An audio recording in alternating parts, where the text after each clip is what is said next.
Hello guys, welcome back to the channel. मेरा नाम है पीयूष, आप देख रहे हैं कार लाइट। इनके अभी आपके सामने खड़ी है 2024 all new Tata Tiago energy top model आपके सामने खड़ी है, जो कि भाई अपनी एक्जेड AMT वेरिएंट खड़ी हुई है, ऑटोमेटिक मैनुअल ट्रांसमिशन। गाइस इसका हम लोग फाइनेंस डिटेल करने वाले हैं, क्या मिनिमम डाउन पेमेंट पड़ने वाली है, मंथली EMI क्या रहेगी, क्या क्या डॉक्यूमेंट्स नेसेसरी होते हैं भाई ये व्हीकल फाइनेंस अगर आप कराते हो तो लोन से पूरी इन्फॉर्मेशन हम लोग इस वीडियो में बात करने वाले हैं। क्या इंटरेस्ट पे करेंगे गाड़ी के हिसाब से, मतलब गाड़ी जितने की पड़ेगी उसके बाद क्या as a part of interest आप पे करेंगे। टोटल टेन्योर की बात करेंगे तो 1 साल से लेकर टोटल 8 साल तक हम लोग चेक करने वाले हैं एक एक चीज़। सो गाइस, अगर आप लोग चैनल पे नए हैं या पहली बार हैं तो इसको जरूर सब्सक्राइब करेगा, ऐसे ही कार से related interesting review, update, comparison और फाइनेंस डिटेल वगैरह की वीडियो हमेशा पाने के लिए एंड चैनल पे। एंड गाइस अगर हम लोग सबसे पहले बात करते हैं व्हीकल की प्राइस की, तो गाइस इसकी मोटी आपको ऑन रोड प्राइस पड़ जाती है वाराणसी में approx 9 lakh rupees. And guys जो ऑन रोड प्राइस है वो बिल्कुल डिफरेंट सिटी स्टेट में वेरी कर सकती है। एंड शोरूम का सारा कॉन्टैक्ट डिटेल आपको स्क्रीन पे भी शो होगा, बिल्कुल आप आ सकते हैं, चेकआउट कर सकते हैं व्हीकल।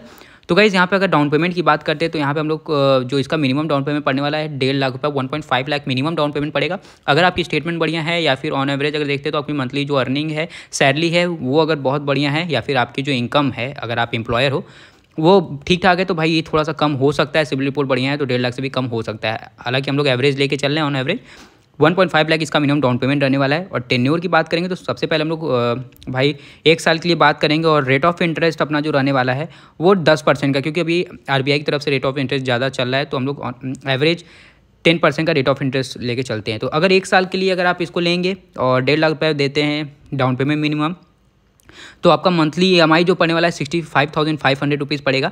एंड जो as a part of interest, मतलब गाड़ी की पूरी प्राइस के अलावा जो आप ब्याज देंगे जिसको इंटरेस्ट बोलते हैं वो आप देख देंगे 41,000 रुपीज़। एंड गैस एक चीज़ बता दूं कि जो बीच में चार्जेस वगैरह लगते हैं या फिर जो चेक बाउंसिंग के चार्ज होते हैं वो बिल्कुल अलग होता है। ये तो सिर्फ आपका 10% जो कि आपका इंटरेस्ट है उसका पैसा है, बाकी सारी चीज़ें अलग लगेंगी। इस बात का आप बिल्कुल ध्यान रखिएगा। जो कि जब आप साइन करते हो डॉक्यूमेंट वगैरह उसमें सब टर्म्स एंड कंडीशन लिखा रहता है। आपके पास टाइम हो तो प्लीज़ उसको एक बार पढ़ के तब एग्री करिएगा। एंड उसी के बाद अब हम लोग बढ़ते हैं 2 साल की तरफ, 24 मंथ्स के लिए। अगर 2 साल का अगर आप टेन्योर चूज़ करते हो तो 34,300 रुपीज़ आपका आ जाता है भाई मंथली इंस्टॉलमेंट, मतलब EMI। एंड वही अपना 10% का रेट ऑफ इंटरेस्ट है एंड 1.5 लाख का मिनिमम डाउन पेमेंट।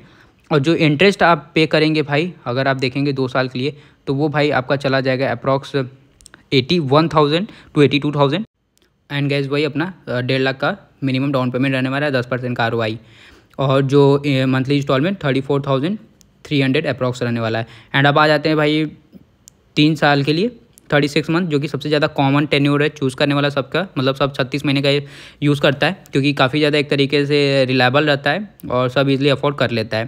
तो यहाँ के लिए आप देखेंगे तो 24,000 रुपीज़ आपकी इसकी मंथली इंस्टॉलमेंट पड़ने वाली है EMI, 10% का वही अपना ROI रहने वाला है, 1.5 लाख का मिनिमम डाउन पेमेंट। और जो as a part of interest यहाँ पे करेंगे अप्रॉक्स 1,22,000 रुपये, 1,22,000। एक चीज़ मैं आपको बता दूँ गाइस, जैसे जैसे आप अपना टेन्योर मतलब लोन का ड्यूरेशन बढ़ाते हैं वैसे ही वैसे आपकी जो मंथली EMI होने वाली है वो तो घटती रहती है, लेकिन आपका जो इंटरेस्ट पेएबल मतलब इंटरेस्ट का जो पार्ट होता है वो बढ़ते जाता है।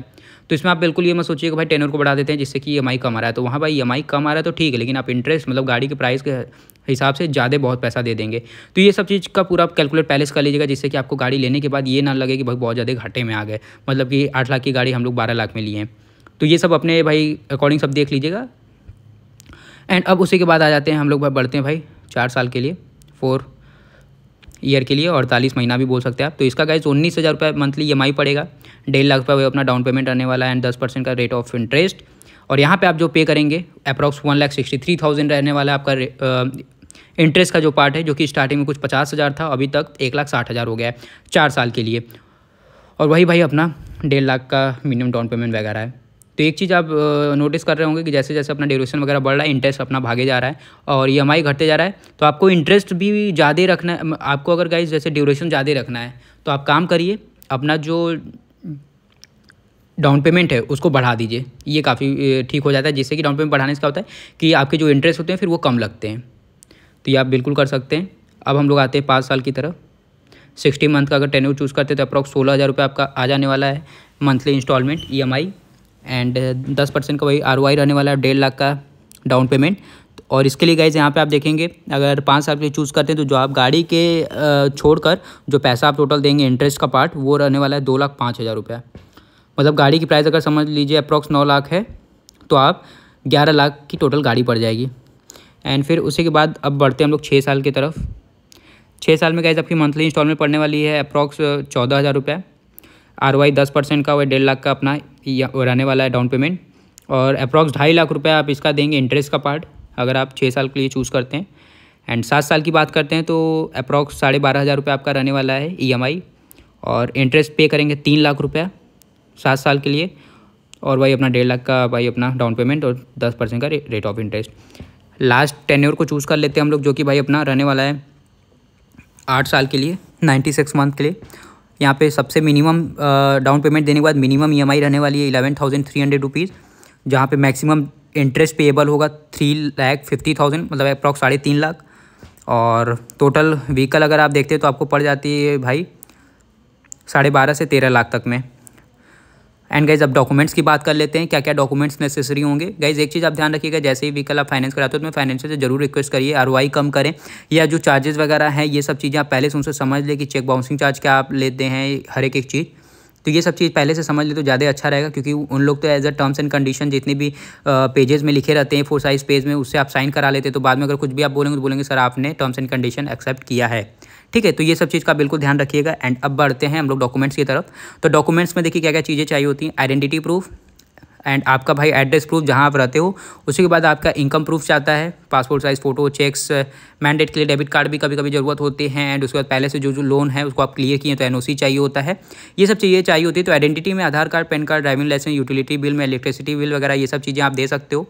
एंड उसी के बाद आप देखते हैं तो आइडेंटिटी एड्रेस प्रूफ में ये दोनों चीज़ काम आ जाता है।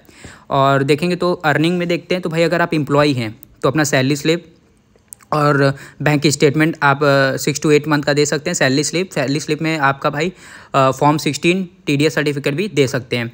और अगर कोई फाइनेंसर है लाइक आपके पास पहले से ही लोन है तो आप अपना जो आपका फंड कटता होगा तो EPFO का पासबुक भी दे सकते हैं। ये सबसे भाई क्या होता है कि सिक्योरिटी टाइप का काम कर जाता है ये। एंड अगर बात करते हैं एम्प्लॉयर अगर आप हैं तो अपना आप ITR बिल्कुल फाइल करते होंगे तो आप अपना ITR दे सकते हैं, GST सर्टिफिकेट दे सकते हैं। एंड भाई बैंक स्टेटमेंट मैंडेटरी है, चाहे वो एम्प्लॉय हो, चाहे एम्प्लॉयर हो, चाहे वो नौकरी करता हो, चाहे वो बिजनेसमैन हो। ठीक है, एंड उसी के बाद भाई अपना पासपोर्ट साइज़ फ़ोटो, पहले से कोई लोन है तो उसका NOC ले लीजिएगा। एंड भाई एक बार फाइनेंसर से बात करके ज़रूर आप पूरा चेकलिस्ट डॉक्यूमेंट्स का मांग लीजिए, जिससे कि आपको बहुत कम दौड़ना पड़े फाइनेंसर के पास और इजीली आप अपना जो लोन है सैंक्शन करवा ले, व्हीकल का लोन आप अप्रूव करा ले, बहुत ज़्यादा आपको दौड़ना ना पड़े भाई। सो गाइस ये था भाई अपने Tata Tiago NRG XZ AMT का पूरा फाइनेंस डिटेल, हर एक चीज़ मैंने बता दिया। होप करता हूँ आप सब लोग को वीडियो पसंद आई होगी। वीडियो अच्छी लगी तो इसको एक लाइक जरूर करिएगा, चैनल पर नए तो इसको सब्सक्राइब करिएगा। ऐसे ही कार से related interesting finance detail, review, update, comparison हमेशा पाने के लिए मिलता हूँ जैसे नेक्स्ट इंटरेस्टिंग वीडियो के साथ। Till then take care, bye bye.